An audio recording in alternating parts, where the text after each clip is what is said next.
Hey,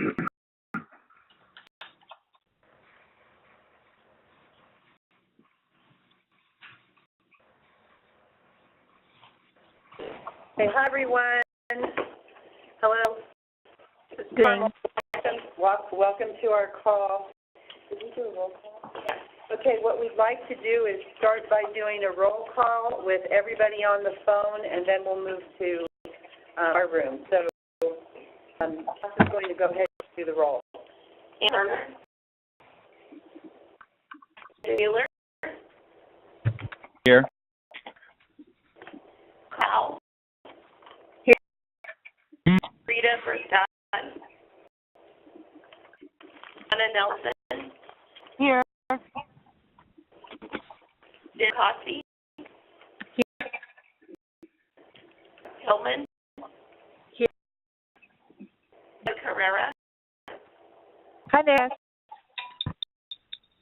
Me. Here. Pat Chellers. Paul Hansberry. Ron Mueller. Here. Guard. Here. Susan. Prep. Is there anyone else on the call who I didn't name? Okay, we'll go with our county staff. Carmel Angelo. Here. Janelle. Gonzalez. Here. Meg Hunt. Here. Kat Bortna. Here. Marlene. Julie. Richard Johnson. Richard. We're all here. Okay, so the points I'd like to make before we start, one is that on the last call we discussed the ground rules and call procedures, so I'm not going to go over them except to say to please be courteous and civil to each other, and one person speaks at a time. And so we'll be monitoring that here from this room. The other comment is that what we wanted to do was eventually move to face-to-face, in-person meetings, and there seemed to be some concern about that and actually some criticism that I received from some of you who just want these to be phone calls. And concern is that as we move forward and get into more detail about some of the issues, that it might be easier to do in-person meetings rather than phone calls. We have this week's call, last week's call, and next week's call will be calls. But after that, we may move in person. And if we move to in-person meetings, you will have the ability to call in if you can't be here. But it may be that we're dealing with so many issues that it just makes sense to have meetings rather than just the phone conferences. So I wanted to share that. And then also I wanted to tell you that what we did yesterday with our track and trace meeting, and I don't know, I think, Mo, you were with track and trace and Patrick Sellers, but I don't see that Ron is here with us today.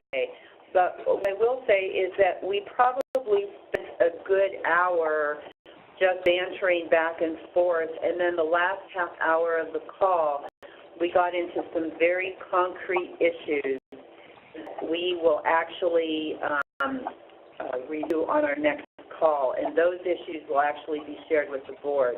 So my point is that with this call, we'll probably do the same thing, but our goal with this call, even though it's only our first call, is to actually come out with a list of items that we will be working on that we will also take to the board. Different the calls today as compared to yesterday. It was a sort of group yesterday, so people came up with their questions on the call. What we've had you do on call is to give us your questions in writing, and we have a list of 6 pages of questions, and I want to thank you all because these are excellent questions, and so we really appreciate having this list. So with that said, before we get into the discussion, again, the goal of this group, I want to be real clear, is that these working groups are requested by the Board of Supervisors so that there will be more time devoted to what the issues are and really dealing with those issues and then bringing that information back to the board. There's intent on the part of the board to do these working groups and to eliminate some of the activities we're already doing. So with that said, I think it's time we get into the discussion. This is the building use requirement, and as you know, we have some key subject matter experts in the room from planning and from environmental health. So at this point, why don't we just go ahead and open it up? And I would like to say that one of the key issues that has come up on all of your questions. Excuse me, Carmel. Carmel, can I have a process question? Sorry Can to you interrupt identify yourself? When someone speaks, identify yourself. Go ahead. Sorry, this is Hannah Nelson, and I just had a process question about two process questions. One is there some mechanism with the program that you're using for us to all have access to a transcript of the call? And because I think that might be helpful for us preparing for the next call. And then secondly, is there any kind of system that we can use when there are many people who have something to say to not jump on each other and do a round robin in order of a roll call perhaps, see if somebody has something they need to say and then move on so that we're not all jumping in on top of each other? Yes to both of your questions. Right now, we have the questions, and sort of the next meeting, we can send this out as an attachment for the next meeting regarding having some type of order as to who asks a question. We can, we have the capability to do that. I'm not certain whether we have that set up to do that now. Can we go? Okay. So we're going to set that up as we start our meeting. So thank you for the suggestion, Anna. So basically what we're saying is that if you have a question, you're going to get it in the queue. And we are go ahead and work on that now. But in the meantime, so we don't waste any more time, I think we should just get started. So again, this is a building use requirement, and what we can do, if you'd like, is we can just go through the list and to synthesize a shorter list for an hour and a half today on the key topics. So was there a comment or a question? Okay. Julia Correa, I have to leave the meeting. I was just hoping to get some kind of transcript afterwards. We're not doing transcripts, Julia, of the calls. You can get notes on the call. Thank you. Also, just next week, we'll be doing an update on September 19th to the board on these phone calls. So on today, actually later this afternoon, if you go online, you should be able to find an agenda item on this. But again, we don't finish last call today until 3:30. So either something will be with the agenda summary either today or Monday. Okay, so questions that we've gotten. This is Paul. Go ahead, Paul. It's in the lower left-hand corner of my screen on my computer that this is being recorded. Is a link to the recording that we could be sent out to all the different participants? Paul, this is Kat Borgna. We can send out that link to everyone so you can listen to it on your own convenience. Okay, so I apologize. Thank you. They were taken. So it means that after this, you could send it out so they can listen? Yes. Okay. We're done with process questions. Want to get to the issues? Please.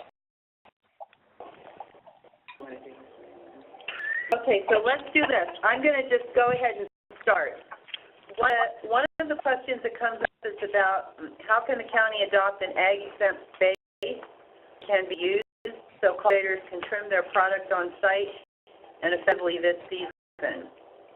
And so I don't know if we'd like to have a discussion about that. We want a discussion. Go ahead. Nash Gonzalez. One of the things I just want to throw out on the table here is that we have building codes that are mandated by the states. We are looking at all of these issues. I just got the list this morning, but what I can tell you is that we'll be looking at all these issues, and I think the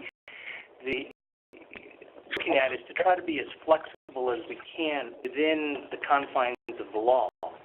And then also, my second point is that we are also looking at updating the Class K ordinance. The ordinance, by many has been recognized as being outdated and antiquated and needs to be revisited. And again, we can only amend as much as the state law allows us to. Then,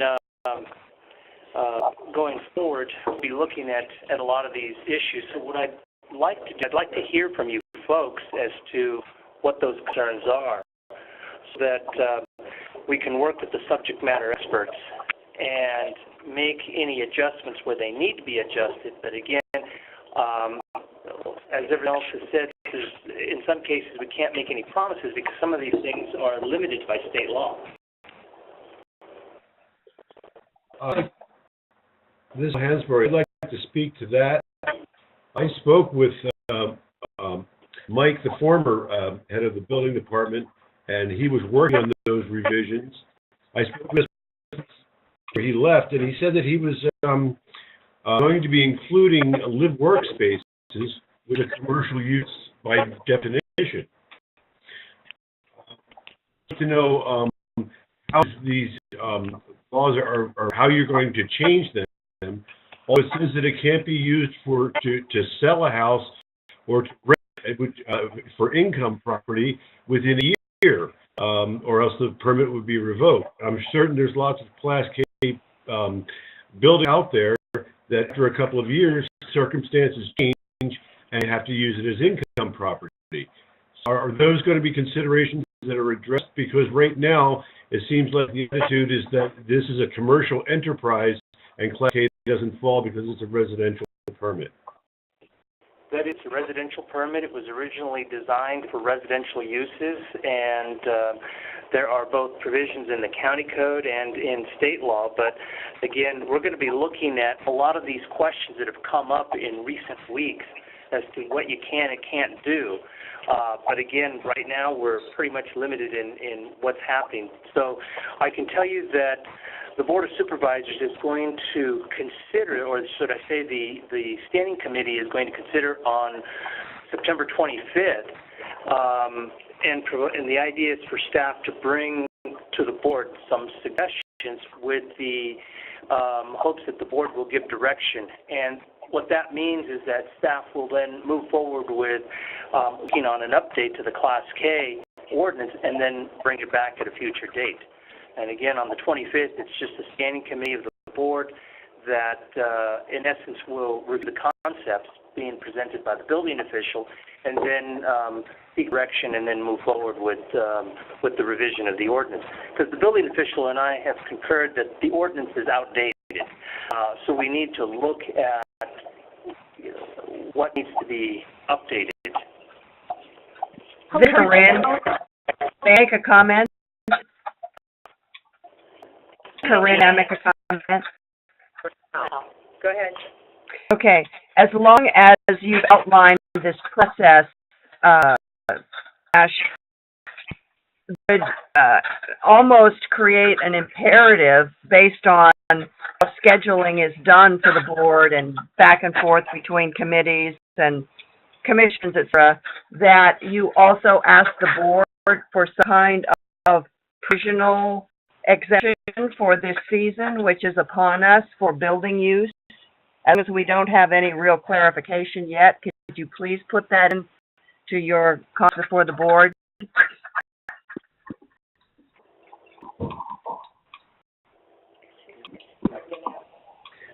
Again, this dovetails into what we were originally talking about.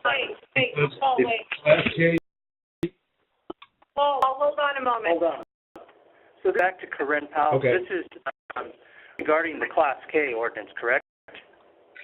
It's Class K and anything else that you may be taking to the board through the fall as it pertains to building use. I'm sure you've had many cultivators explain their needs in the past, but still a long way from anything that's final as go through typical local government processes. So all I'm asking for is that this season there be some kind of personal use allowed. Susan Tibbin, What we've done- may I comment? Excuse me. No, now speaking, go ahead, Nat. What we've done with a lot of the permits that have come in is we have applied what we call a compliance agreement. And the compliance agreement basically defers a lot of these issues with regards to the permit. So a lot of folks are getting is a compliance agreement that they agree to address these issues, but these things can be deferred. And that's how we're handling a lot of these things. Again, as I've said, our hands are pretty much tied by state law as far as what we can do. We may be able to defer some of these things under the compliance agreement, but we can't waive things.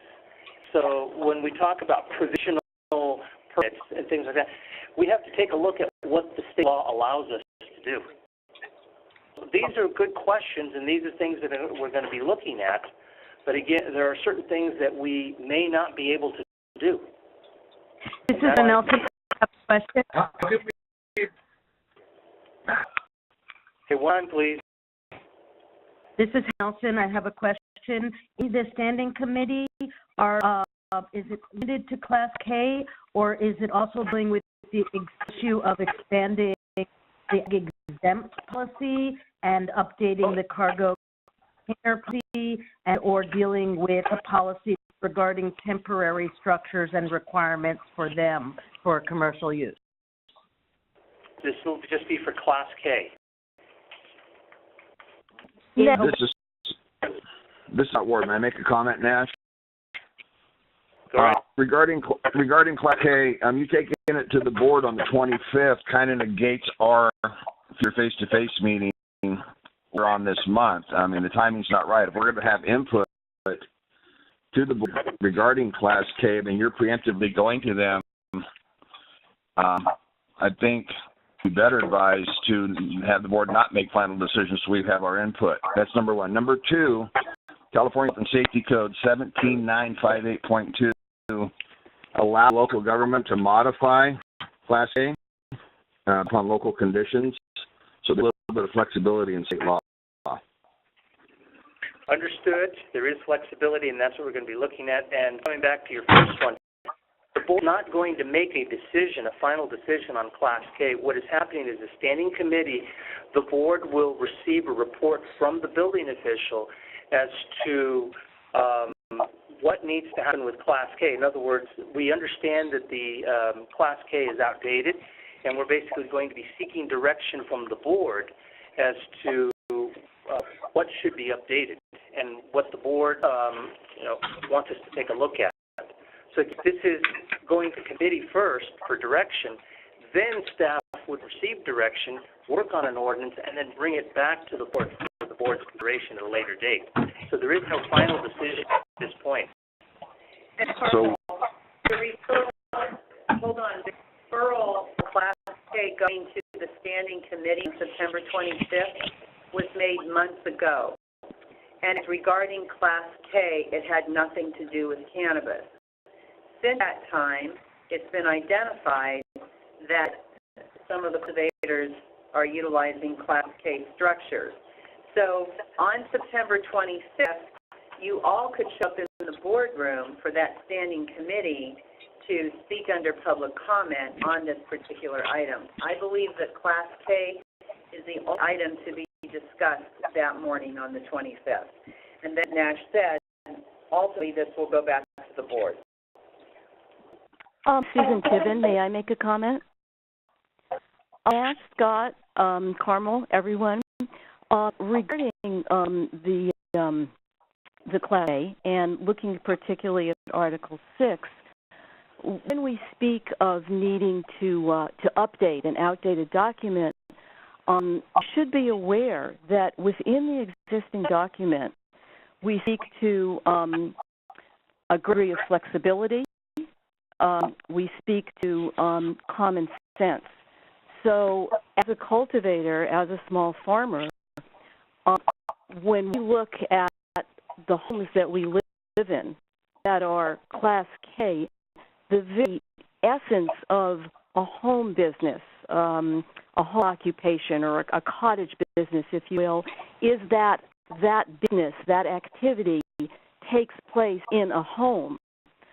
So it would seem to me that if we work with the language that is existing, primary flexibility and common sense noted in Article 6, we're already halfway there. And so, Scott Nash, I'm hoping that can be included as we go forward. So, Nash, one of the things that has come up in discussions internally is how the law permits for home occupations and cottage industries and how it's defined as a commercial use and how it would or would not apply to Class K. And so we know that the original language basically says that Class K is for residential. And understanding that a home occupation is something that is typically done within the single-family home, the question is how far does it become commercial? Cottage industries are commercial. And typically in the zoning code it allows for the issuance of a use permit for a cottage industry. And so those structures would need to meet commercial standards. But understand the flexibility aspect of it, and these are things that we're going to be looking at, both staff and council to see what has left the meeting. So, like I said, we are looking at these. We'll be looking at these, and to see, whether we can. And then I appreciate Scott's comment about, allowing for modifications for local jurisdictions, but again, we have to take a look at what is involved and to what degree the state law allows us to do this. Is there a means test which perhaps separates a home occupation before it becomes a commercial enterprise? That I'm looking into.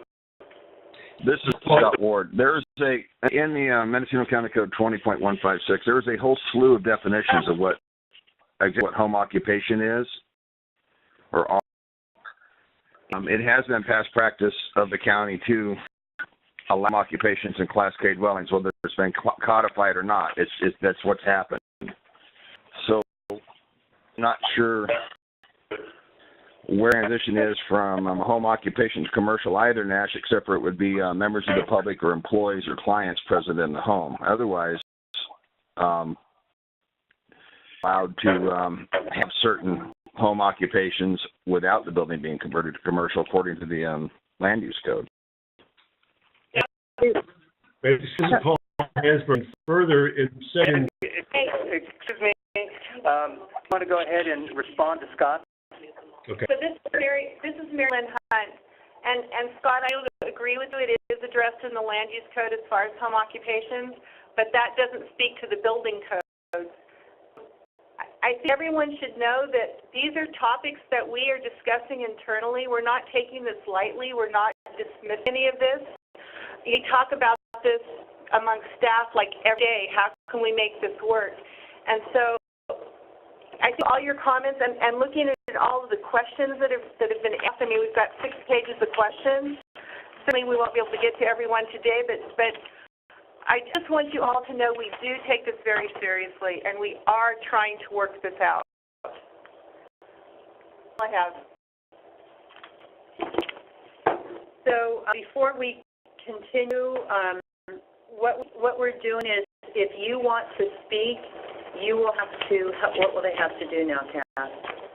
You have to click the hand button that will allow them to. It'll alert us that they want to speak, and then be in order that we can then call you in. We're trying to do that so that we can get through this. So I think, I'm not sure if there was anything else you wanted to say. No, I think, Mary Lynn summed it up, is that, again, we're taking this very seriously because your questions that you posed are a good starting point, but these things we've already been talking about, and we're looking at the bridge between a home occupation and what is a commercial use, the industry. We're looking at whether or not these uses trigger accessibility issues. Again, a lot of these things are things we are, working amongst ourselves so that we can come up with some flexibility for everybody.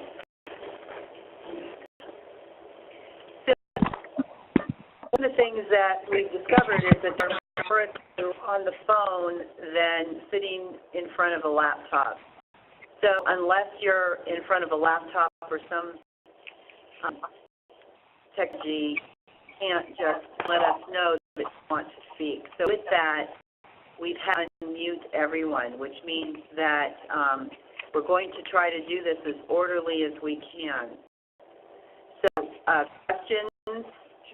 Each person has asked one question. Okay, so Marilyn's got a great suggestion that give your, do we want to just go with the questions they've already put in? Well, yes, because almost everybody's got one or more. Okay, so if we do that, we know we spent a lot of time on Class K. We understand the importance of Class K, and we hope that you all understand September 25th at 9 o'clock is the standing committee in front of the board.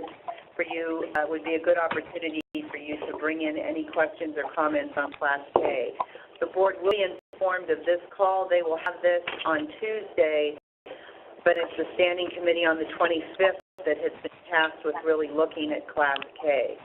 So to move, if we can start with Jen. Jen, if you're on the call, this would be your opportunity to ask any questions.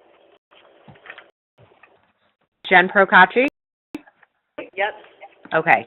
I want to ask about hoop houses. Is the possibility of us continuing to allow hoop houses past next year? Yeah, I can address it. This is Nash. So let me start out by saying that the policy basically has a sunset because these are temporary structures.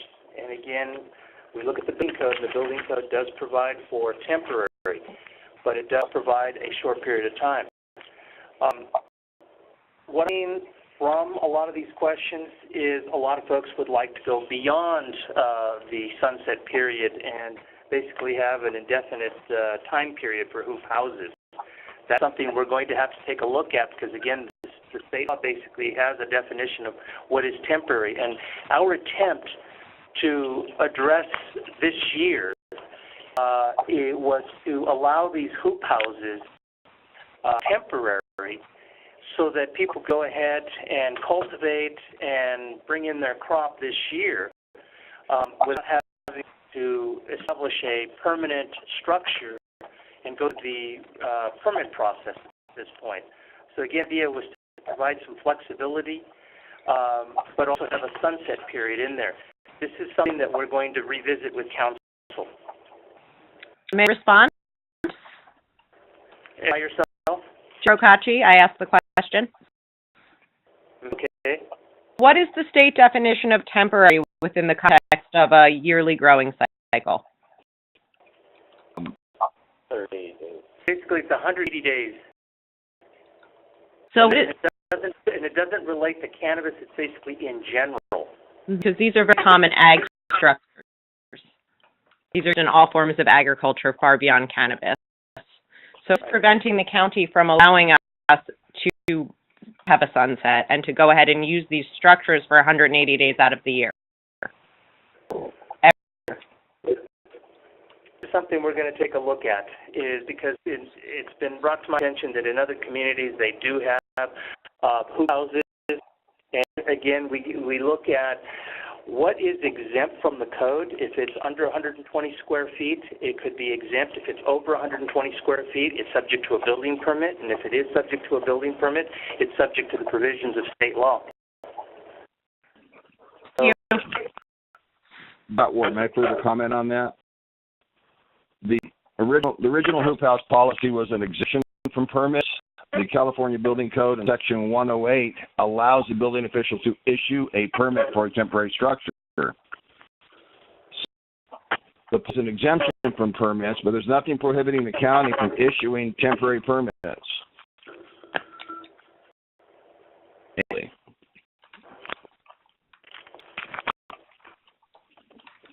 Scott, this is Richard Swanson. Hey, Rich. Hi. And you're percent right. And that is something that we're looking into. Of course, one of the problems is it's supposed to meet the requirements of the code, regardless of whether it's temporary or not. So that's what we are looking into, and I think we can make it work, but we are looking into it. Yeah, you're correct. And at 3103, it talks about temporary structures, and it also talks about construction documents required. But it's anything about engineering or structural in 3103.2. So I think hoop houses fall into that, as do circus tents, fair booths, takes at the Little League field. All of those are temporary structures that do not meet the structural components of the code, but they don't have to because of their incidental use and temporariness of it. And so I think it's an avenue that the county can pursue for the hoop houses. It's just a building permit for it. You get revenue, you get regulation, and the cultivators get what they need is 6 months out of the year they can use these plastic-covered PVC framed hoop houses. I think it works. You're correct, Scott, but again, they still are subject to the fire code, so there's a lot of moving parts we have to look at, too. Yeah, most of these hoop houses are in CAL FIRE area, Nash, and new occupancies are exempt. And then again, we're going to have to get some input from CAL FIRE. Okay. All right. I have a question on that issue. Wait, Anna, we're still responding to Scott. Hold on. Sure. So, this is Richard Johnson. Oliphant was in a meeting with fire and the other fire chiefs yesterday, and he said that they were unanimous in that they were against these hoop houses. So, Michael Oliphant can comment more on that later, but that I'm just put up there for thought. No, I mean, they can be against them all they want, but they have a code basis for their objections. That's the point. Personally, philosophically, but you got to have a code backing to prohibit anything. Agreed, and that's what we're going to be looking into. That's why, again, I've said there's a lot of moving parts to this issue, so we really need to sit down and make sure that, one, we're in compliance with the fire codes, the building codes, and so on. Well, I appreciate you guys taking that into consideration. Thank you. Let's go to Hannah's question, and then right after Hannah, I want to go to Monique Ramirez. Go ahead, Hannah. Thank you. It relates to both the Class K as well as the temporary issue. And basically the issues are, once we establish whether or not temporary permits, meaning temporary structure permits or exemptions can be issued, is there and what those parameters are, how can we also look simultaneously at moving any of those temporary structures, if applicable, such as hoop houses, to ag exempt status, and how can and that dovetails into the expansion of and updating of the ag exempt status, as well as at the same time updating things like cargo container policy. Because I think that between the nailing down, if possible, the issuance of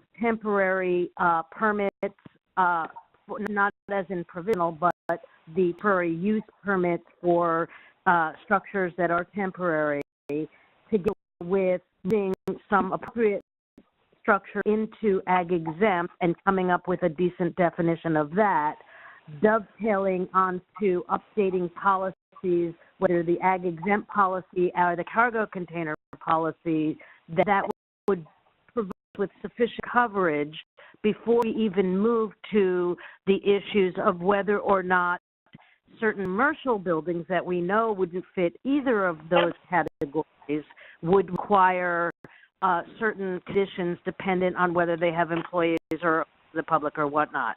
So I think that if we start at the lowest level of structure, see whether there are policies that can be employed to include this on the temporary situation, then also move into how can we encompass as many appropriate structures into ag exempt and refine that policy as well as the cargo container policy. We then move on to permanent commercial buildings and those requirements under state and federal law.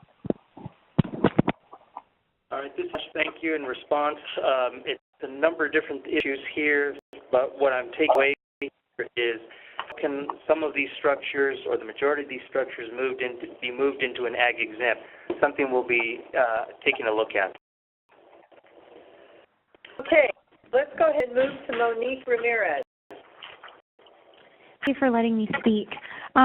One question I have that's coming up is we all know that cannabis is the first time going to be classified as a recreational or an agricultural product, I should say. And so don't have language in the state to provide exemptions for these building structures that we need so we can produce this cannabis. There's all these issues that we've just now facing, and so I'm wondering as a county if there's a way that we could lobby the state to provide an option for the Emerald Triangle, including Trinity, including Humboldt, so that we can process our stuff on site with some sort of exemption. I don't know the process of how that works legally, because we are rural and we don't fit always the mold of the state, and so I want to see if there's a way we can pursue that as an option. And then what's really interesting is that we're saying effectively houses are allowed right now for a temporary period up until the end of this year,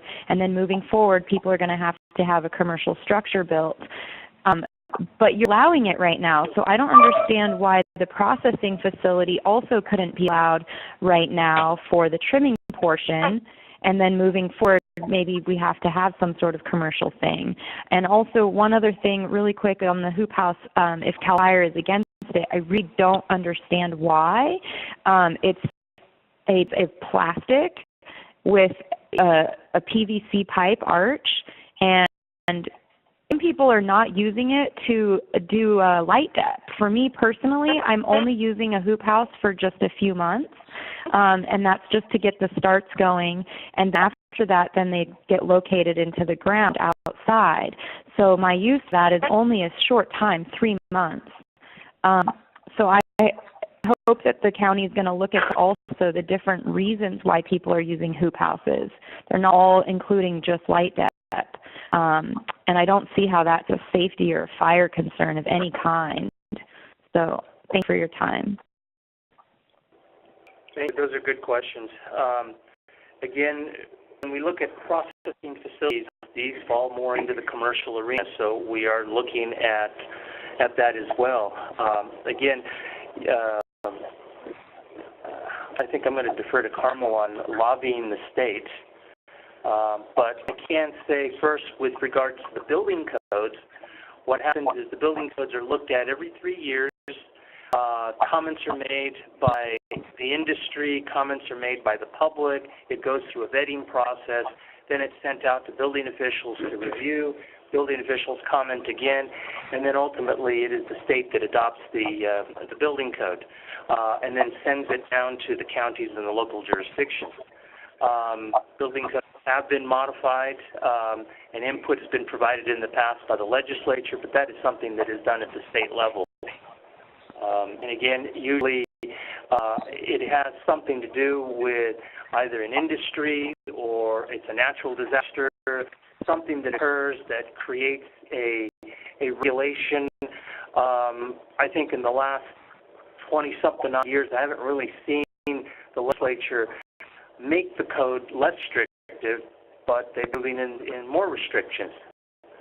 So I'm also going to ask Scott Ward to weigh in on that because he has been a building official and he understands how the process works as far as the code adoption process. But it is a very intensive process, and sometimes things do happen in Sacramento, but again, it's really centered around health and safety, not necessarily making the code less restrictive. That's MASH. This is Scott Ward. That's correct. It's a triennial code adoption for the California Energy Code. And one of the reasons why I retired as a building official was because the codes were getting more and more complex every year for no appreciable change. But it's important to know that the code does have flexibility. It has exceptions in it. The fire guys are talking about not wanting the hoop houses because of protection, but the California Fire Marshal's chapter in the building code, chapter 7A, exempts agricultural buildings if they're 50 feet from a house from the fire resistant requirements. So there are exceptions. If you use the code to help the people instead of using the code to hinder the people, there are ways to make it work. Ways that the council can hang their hat on, protect the county's interest from lawsuit. The applicants, the cultivators, and anybody else that's using a hoop house or an agricultural building. There are ways to make this work if someone takes the time to be diligent about it. And I don't mind participating because it's just something I really enjoy doing. So I think good faith effort on the part of the working group and county staff, we can get to where we need to go. Thank you. Thanks. Monique, we're still on you. If you had any other questions or comments. Not at this time. I out some more things in the list I gave you guys, so I'm sure I don't know if we're going to touch on other topics like the ADA stuff or anything like that, but I'll just keep listening. We can do it now. You can touch on, you can ask your questions about ADA right now and anything else. Okay. This would be time. Okay, the ADA, I'm really confused on that, and I keep hearing that, there is state allowance if it's under a certain amount of employees, if your structure, or if the operating isn't open to the public, then you don't have to do ADA standards. I don't know where we stand right now with the count that, but I believe firmly that if we have less than 5 employees, maybe if it's a higher number, then of course whatever the state allows. And you're not open to the public, we shouldn't be triggering these ADA bathrooms, parking lot, ramps, especially in forest land, TPZ, rangeland, even residential zones that are going to be sunset, because later on, after they're sunset, you're going to have required them to do all of this building construction, and then it's going to just be sitting vacant. We're going to have parking lots all over this county that are just not necessary. And we talk so deeply about the environment and being impact. That's part of why this ordinance has been drafted the way it is, and yet we're going to say you have to have these structures and these bathroom facilities that are absolutely not necessary. Now, somebody that's going to have a commercial structure that is going to have on-site public, visitation or whatever, yeah, that's a whole different ball game. But I really would like us to explore what the allowance could be on this. Again, if there's nothing that's fitting into this mold, we need to just lobby the state. We need to look deeper into it. We need to look to our neighbors. What is Humboldt County going to do? What's Trinity going to do? We should all be collaborating together and effectively bringing something to the state as 3 counties and maybe more, saying we need this. This needs to change to adopt for our standards. So I'll stop now, so that way more people can speak.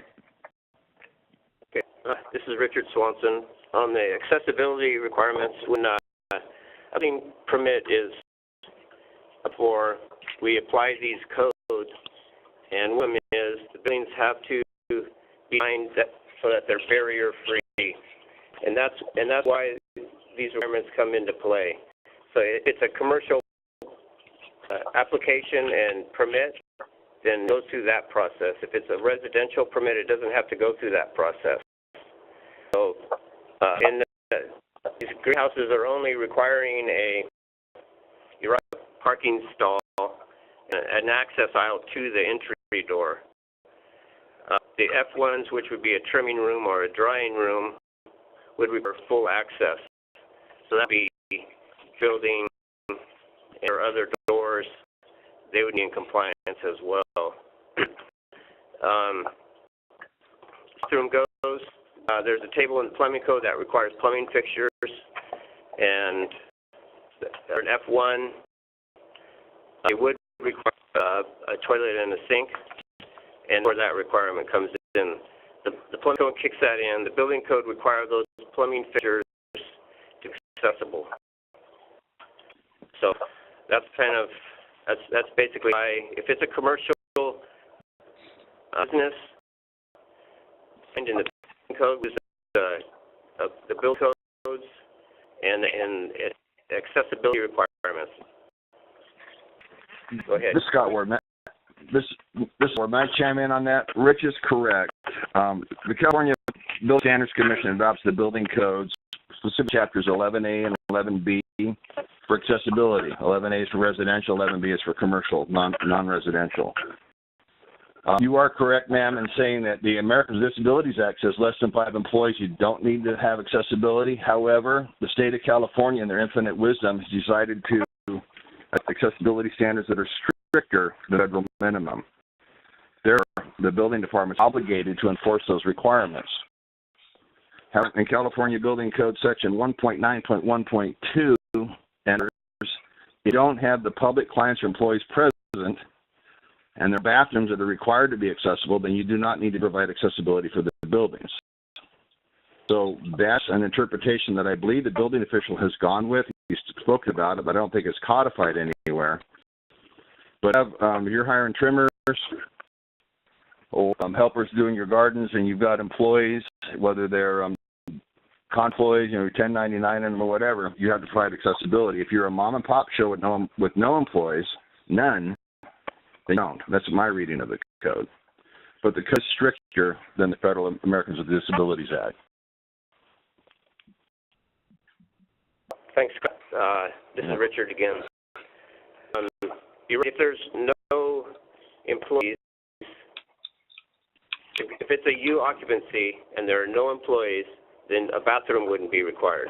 But accessibility, the way I understand it, is still required for a site arrival point. If it's a commercial endeavor. What I would disagree with you on that, but the specific in the scope and administration portions on the Division of State Architects, that's not made available to public, clients, or employees. Accessibility is not required, period. It doesn't fall within the scope of 11B. That's what you'll have to work out with council. Scott, this is Nash, and this is something that the building official has been communicating with the state architect, and again, we'll be revisiting this issue with the state architect and with council. That's great. This is Rich again. I'd like to say one more thing. I agree that it would be, if we could, in this process of trying to sort out whether we have to do it or we don't, if we could get, maybe write down some of the questions, could answer them, and then if county council would review them and give their opinion, maybe everyone might get on the same page. If there's a voice that someone would listen to, I think that person, if they're qualified, I think that might be an answer to this going on and on. So, do you have any other comments or questions? We're still dealing with the questions that you've sent in, and if there's anything else you want to add.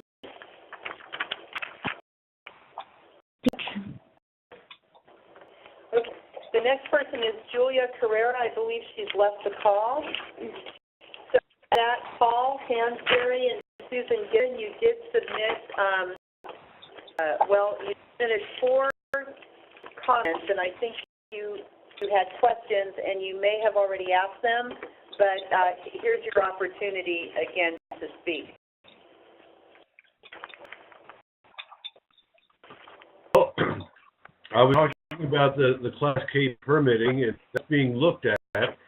The home occupancy and cottage industry, I think we've touched on that. We have talked about shipping containers, how they're prohibited, and I think that you're looking at that. And we're talking about setbacks. That hasn't really been touched on today, but that's been looked at. But at the end of the day,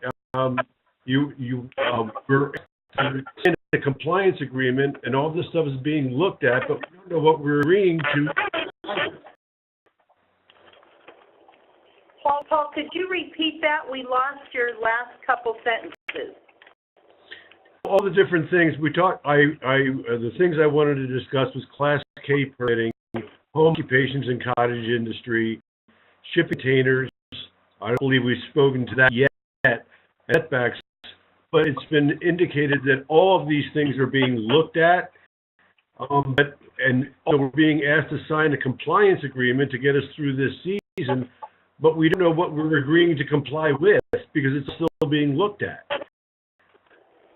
This is Mary Lynn. I'll speak to the compliance agreement. So the agreement that we're asking growers to sign reflect that you have unpermitted structures noted for your cultivation process. They may or may not be permitted. Are permitted, they may be permitted with the wrong type of occupancy. So this compliance agreement is simply asking that you bring those into compliance.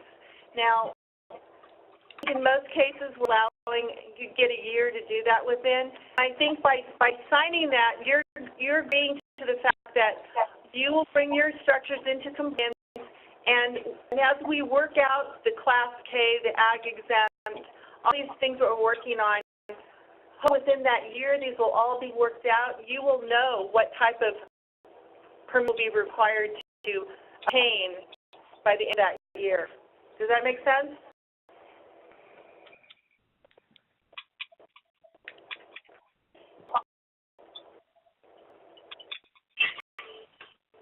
Caller? Yes, you there? I'm here. Yes. I'm here, but you cut it out. Oh, okay. Okay. We keep losing you, so I don't know. Did you hear about how you would? I'm sure how far you heard my conversation. You said hopefully within a year you'd be able to comply.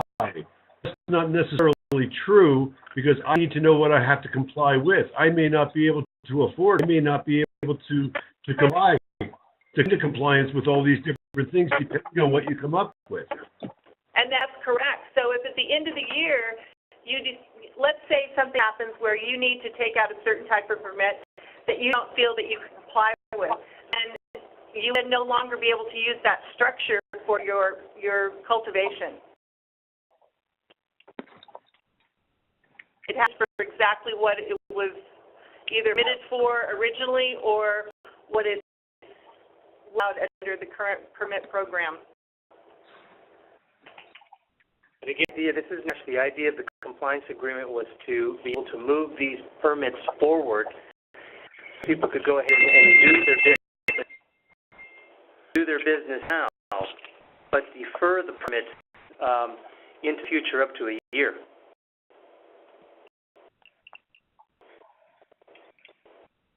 So, Paul, unless you or Susan have anything else, I'd like to move on to Roger and Brandon Wheeler.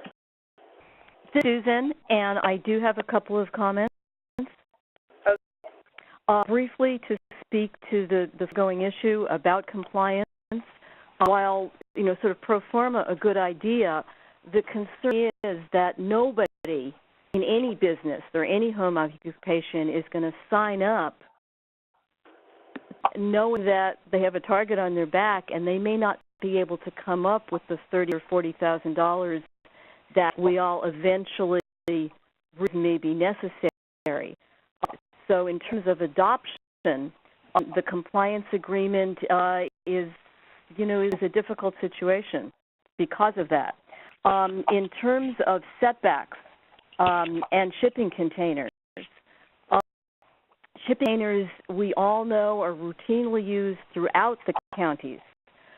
Camping equipment, for non-flammable equipment, etc. So, in as much as historically they have been used for these purposes, I'm wondering if we can't look at somehow grandfathering them in. In terms of setbacks, and I'm interested in Scott and Nash, your comments on this, many neighbors are fine with a sort of a verbal home harmless agreement, although that could be a hold harmless agreement in writing, where a shipping container perhaps is near to a property line, but it's not an issue with one's neighbors. And so maybe that goes more to overlays, but could we address that? And then finally, just jumping back to home occupations, it should be noted that a health inspection is part of home kitchen. And so if we're looking at health and safety for the small cottage industry, it's understood that there is an inspection by the health department. Thank you. This is Scott Ward. Scott Ward on the shipping containers. I'll wait. All right.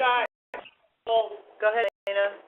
I just wanted to speak to the health inspection. You're correct. When you get your cottage food permit, you certainly get it, but right now the provisions for the cottage food industry are for non-potential hazardous food items. I just want to clarify that this is not no one's making Thai delivery out of their home kitchen. They're making popcorn and nuts and spices. So there's still currently that limitation on those, but you do get inspected even for those. So you're right about that. Okay, I think, Scott, did you have a comment, or did you have a comment on what's been said? Shipping containers, when I worked for the county, I was the one that helped write that policy. They're a building that needs a permit. They're over 120 square feet. Therefore, it needs a permit. It needs to meet the setbacks for whatever uses and zoning that it's in. So, neighbor agreements are fine. I'm putting my building official hat on. It has to comply with the land use code and the building code as far as setbacks or property lines, regardless of whether it's a pre-manufactured metal building with a low fire hazard. It still has to comply. But the county does have a permit process for shipping containers. The only odd thing about the county's process is they have to be, you can't be locked in the building. They have to be openable from the inside. There is a permitting process. Neighbor granted an easement to satisfy the. So this is Mary Lynn. I'll speak to the setback issue. So there's a process to do setbacks, and that would be a variance. You go through a public hearing process. That's true with any kind of structure, and a reduction in setback requirements. So their process, it's a variance. You'd make application. It would go through the zoning administrator public hearing process. Even granted by a neighbor also satisfy that. No, it does not.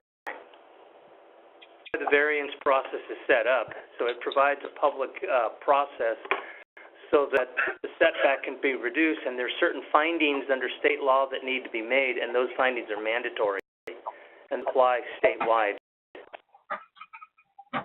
This is Matt. I have a question about the cargo container policy and whether it applies only to personal storage or whether it is contemplated to be updated to include cottage industries and others.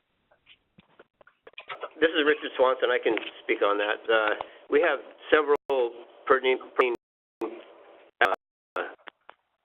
methods. You could make one illegal, I guess. So I'm stumbling around here. We have a container policy. The container can sit on its belly.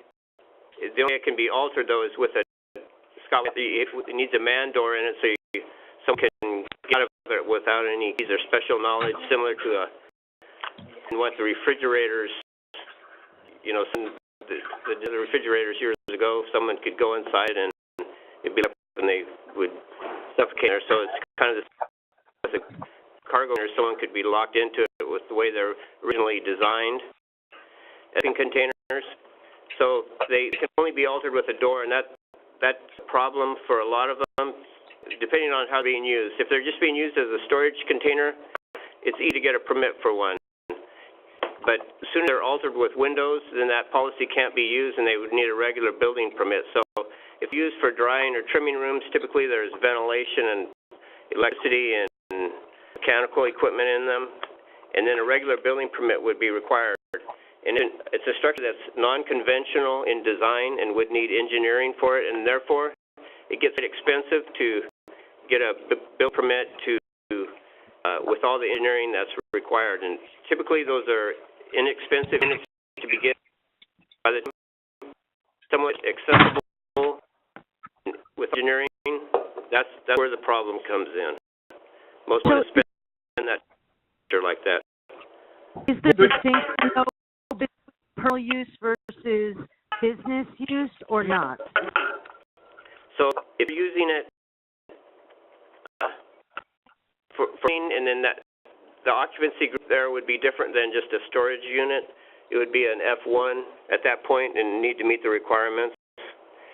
And again, all engineering. But if you're using it for storage, but storage in your business, I looked at old building policy number 3, which was the storage unit policy, was specific to personal. And if it is, I'm requesting that be revisited for home and cottage businesses, that even if we still have to get a building permit for if you're using it for more than storage, that's one issue. But if you are only using it for storage, then should be the policy should be expanded for not just personal storage, but your home or cottage industry storage, as long as it meets the same criteria. Richard Swanson again.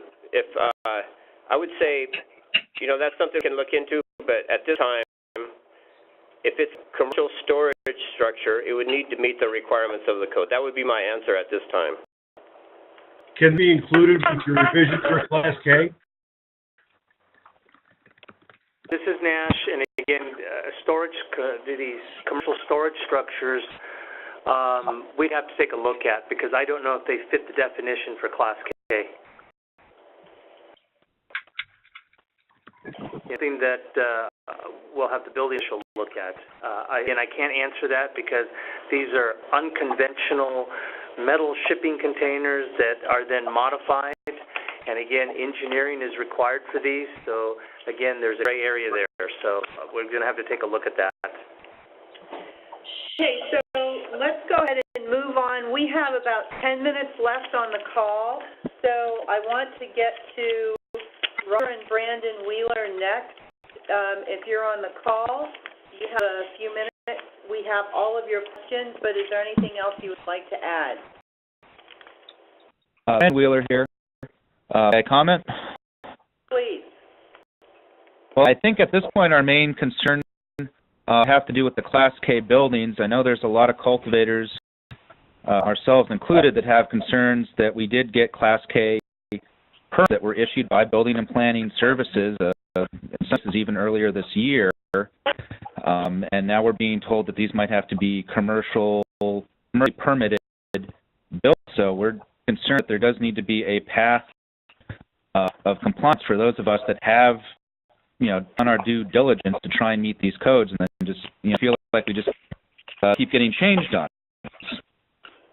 Actively, I'd like to add, this is Roger. After the structure has been built and jumped through all the hoops and finalized, and recently it's 5 months ago, and now maybe it's being unfinaled, is the term we use. It just seems absurd. I can't believe it's not be grandfathered in.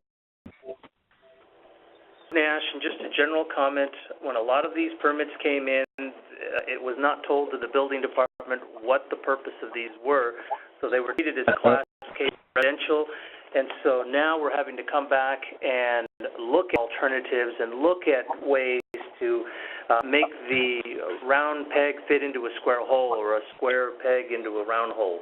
It was a round hole and round peg in this instance. Yeah. The building department was made fully aware, various people, that it was for a greenhouse, first of all, and they all knew it was for cannabis, even to the extent that some advice was being given as to facilitate that being for cannabis. Now, all of a sudden, things have changed. It just makes sense. Richard Swanson, on the application, when they come in for plan review, there's know, the application has numerous boxes and it's filled out, and if it's in Class K is for residential use, and if that way the application came in, that's the way we would have reviewed it.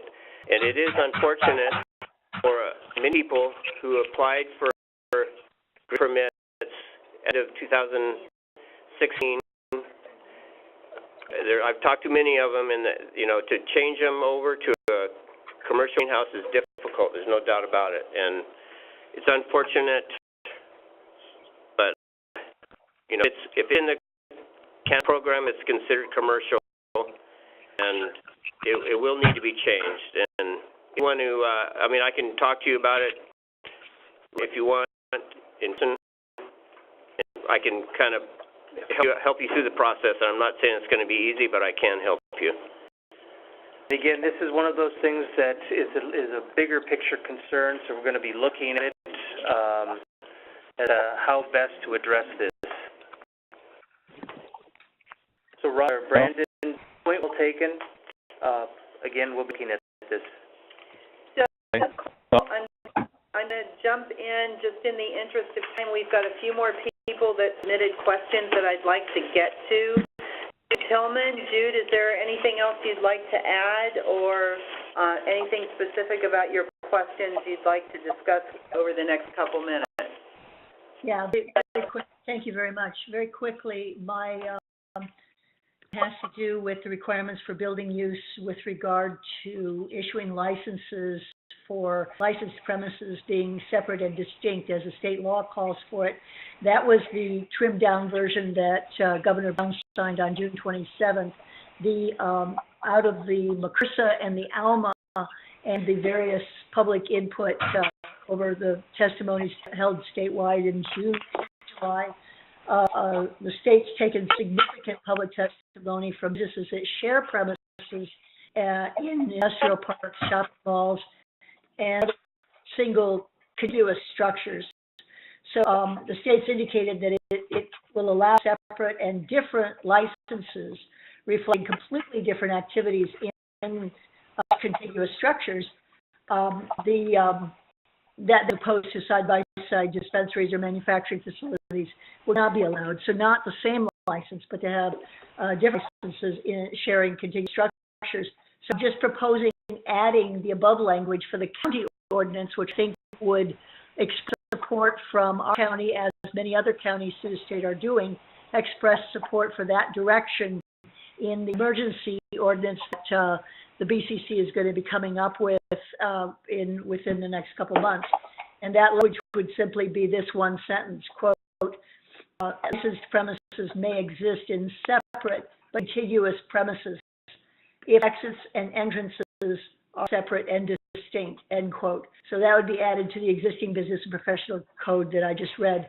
And that the exits and entrances being separate and distinct, that's specifically language that came out of the BCC guidelines from the public hearing. So I suspect that's the language they're going to go with. But at any rate, it would be good to include that in Mendocino County, because a lot of people, industrial parks around Ukiah and certain buildings on the coast that would share.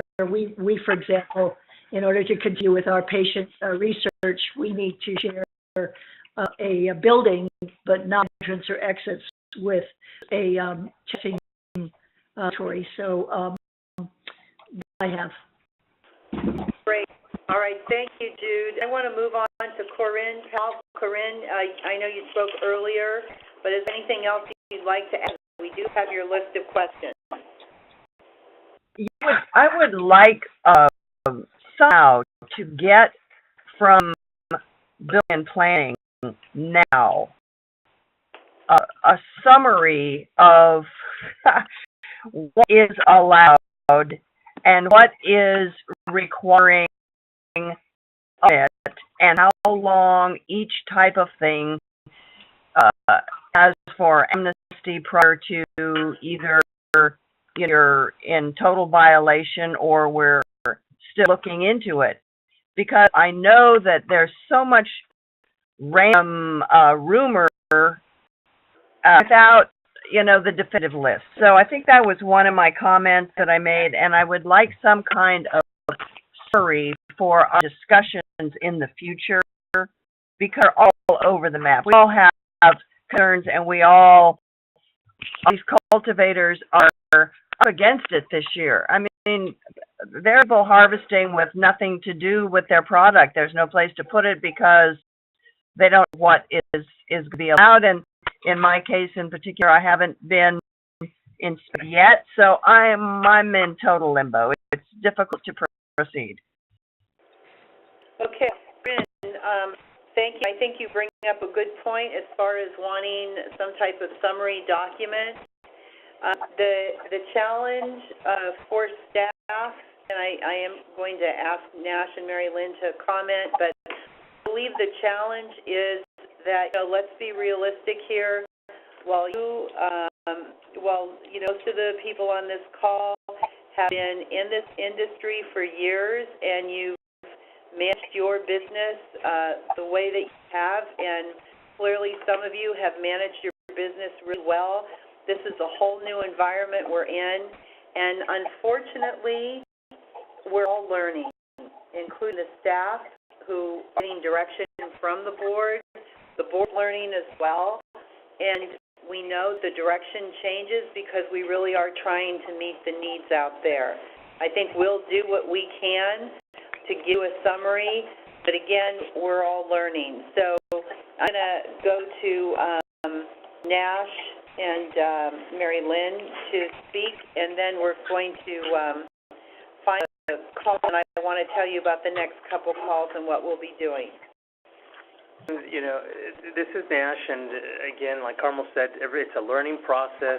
Things are changing, and we are looking at all of the resources right now to be able to process the permits that are coming in, and basically it's a combination of seeing and then process. So again, all I can say is bear with us.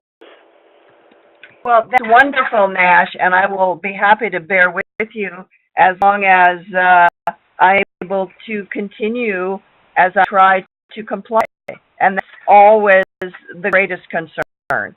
There are people who can, issue a complaint against a cultivator, and the cultivator is trying to comply and isn't even quite sure still, moving target of compliance, exactly what to do. So our livelihood, I realize that your job is not dependent on what I do with my flowers when they're ready to be harvested, but it's my livelihood, and I need some kind of way to do it without being elation and without having some kind of expiration on my potential. So, we're up against a side that unfortunately is not pressuring the stuff, which I don't like pressure, but I don't feel confident moving forward because the process is very slow,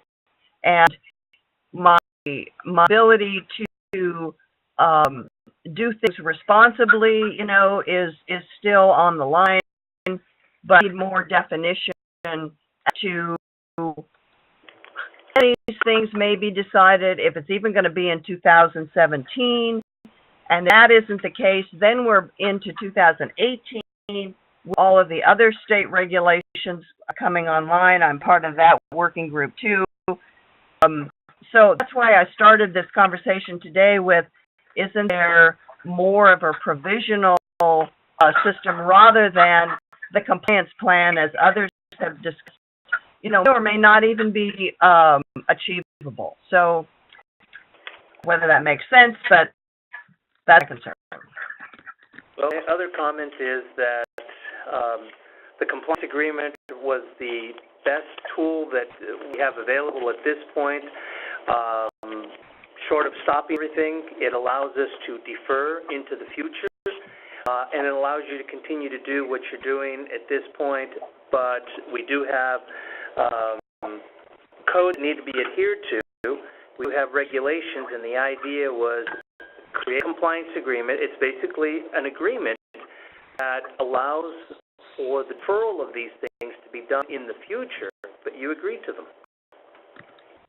So keep going, since we only have a few minutes. Roger, Mary Lynn, if you'd like to say anything, and then also Marlena and Diane. Richard, my apologies. Oh.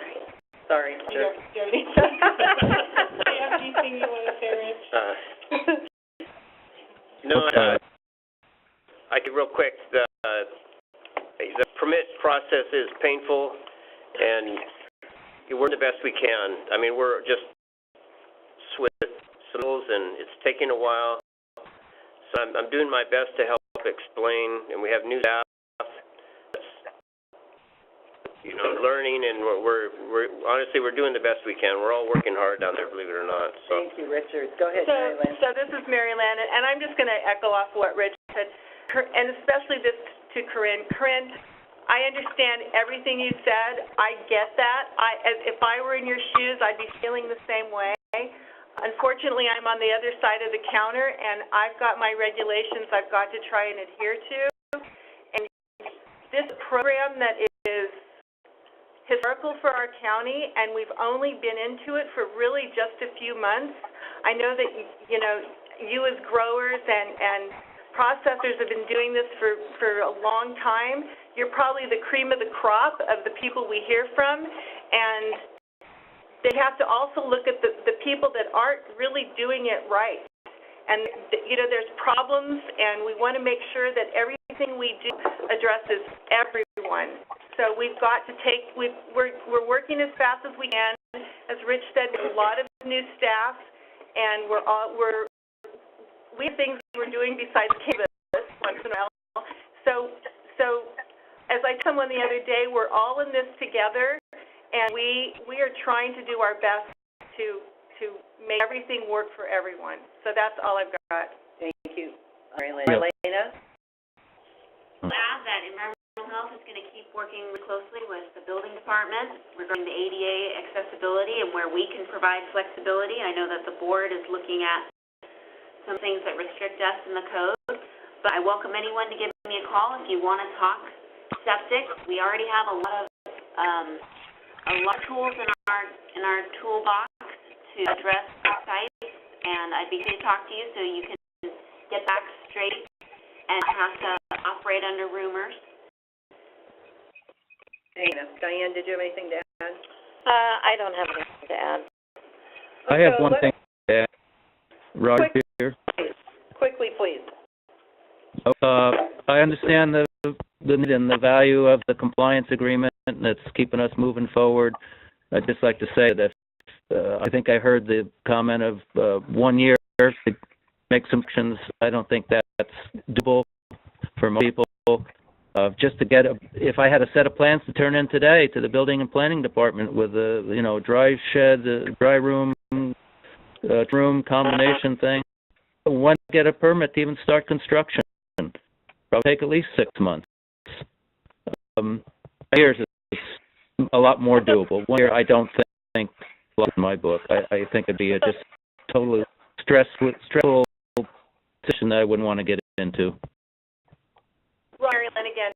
That compliance agreement, that 1 year, that 1 year is just for you to submit your application and get your permit issued. As getting your final, as any building permit, you have a certain time period for getting your inspections and your final. So that's okay. I have a question about timing of building permits. Speaking, please. Yeah, really quick, there was a question that came up about the fact that cannabis building permits are being sorted separately, and there's two concerns are a privacy concern with them being labeled as cannabis, and looking into whether or not you can code it rather than stick cannabis on there on the applicant cannabis. And the other is the excessive delays that might be caused then a building permit, which is not related to a cannabis business but is located on a cannabis property. There may be a thing that needs to be looked at to sort out whether unnecessary delays on buildings that should be approved can go forward. So I just asked that the building department look at those issues, the privacy issues, and whether there's anything that needs to be separated out to speed them up. Thank you. Okay, so our next call, our bill requirements phone call will be on the 20th, September 20th, which is next Wednesday, and that will be from 8:30 to 10 in the morning. That will be a phone call. I would encourage those of you that have access to a laptop or a desktop, if you could do call from a computer, then we would be able to work through this call a little quicker and more orderly because we'd be able to just call on you as you request to be called, rather than what we have to do with people being just on phones and then others on a laptop. And then after the 20th, the next meeting after that is September 26th, which is a Tuesday. That will be 9:30 to 10:30. So again, remember, we're dealing with 4 different working groups, and all of us are on these calls, and so we have to work this on our schedule. So again, September 20th, 8:30 to 10 for building requirements, and September 26th, 9:30 to 10:30 for building requirements. That would bring us up to 3 working group phone calls, and then we'll decide after that about the regularity of the calls. Additionally, with that, we've already said September 25th, the standing committee will be meeting at 9 o'clock in the board chamber, and they will be discussing Class K. That was on the agenda before we even started looking at Class K and cannabis. So if that's a meeting you want to attend, I would encourage you to do that. So with that, we're going to go ahead and end this call. Our next call is OLA. We'll be starting at 11:30. So thank you, everyone, and fortunately, Cass was able to answer and let you know that has left meeting. we'll be able to get the transcript once it's out. So thank you, everyone. Have a good day. Thank you. Thank you.